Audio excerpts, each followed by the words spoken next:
ಈಗ ಪಂಕ್ತಿ ಅವರಿಂದ ಒಂದು ವಚನ ಗೀತೆಯನ್ನ ಕೇಳೋಣ. ಇದನ್ನು ವೇದಿಕೆಗೆ ಬಂದ ತಕ್ಷಣ ಕಾರ್ಯಕ್ರಮವನ್ನು ವೇದಿಕೆ ಮೇಲೆ ನಿಶ್ಚಿತಾರ್ಥ ಕಾರ್ಯಕ್ರಮ ಈಗ ಅವರು ಬಟ್ಟೆ ಹಾಕಿದ ತಕ್ಷಣದಲ್ಲಿ ವೇದಿಕೆ ಮೇಲೆ ನೆರವೇರಲಿದೆ. ಪರಮ ಪೂಜ್ಯ ಗುರುಗಳವರ ದಿವ್ಯ ಸಂವಿಧಾನದಲ್ಲಿ ಈ ಒಂದು ನಿಶ್ಚಿತಾರ್ಥ ಕಾರ್ಯಕ್ರಮ ಅರ್ಥಪೂರ್ಣವಾಗಿ ಸಂಪನ್ನಗೊಳ್ತಾ ಇದೆ. ಅಲ್ಲಿವರೆಗೆ ಗುರುವಿನ ಕುರಿತಾದಂಥ ಒಂದು ಗೀತೆ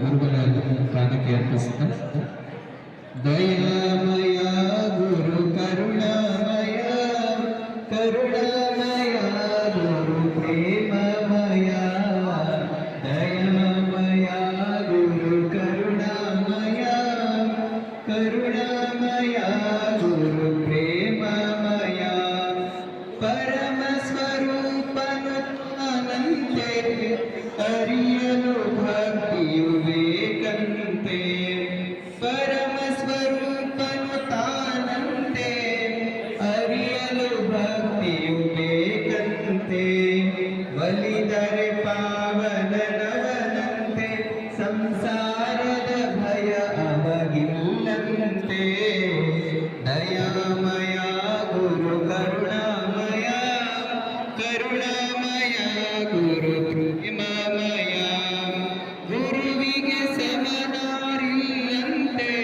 ಗುರುಪಾದವಲಂಬಿರಬೇಕಂತೆ ಗುರುವಿಗೆ ಸಮನಾರಿಲ್ಲಂತೆ ಗುರುಪಾದವಲಂಬಿರಬೇಕಂತೆ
ದುರ್ಗಾರಿಗೆ ಗುರು ಸಿಗನೆಂದ ದಯಾಮಯ ಗುರು ಕರುಣಾಮಯ ಕರುಣಾಮಯ ಗುರು ಪ್ರೇಮಮಯ ಅಚ್ಯುತ ಅನಂತ ಶ್ರೀ ಗುರುವೇ ಚಿನ್ಮಯ ಚಿದ್ಘನ ನೀ ಗುರುವೇ ಸದ್ಗುರು ಚನ್ನಬಸವ ಬಾ ಗುರುವೇ ಕರ ಜೋಡಿಸಿ ನಾ ಶಿರಬಾಗಿರುವೆ ದಯಾಮಯ ಗುರು ಕರುಣಾಮಯ ಕರುಣಾಮಯ ಗುರು ಪ್ರೇಮಮಯ ಕರುಣಾಮಯ ಗುರು ಪ್ರೇಮಮಯ ಕರುಣಾಮಯ ಗುರು ಪ್ರೇಮಮಯ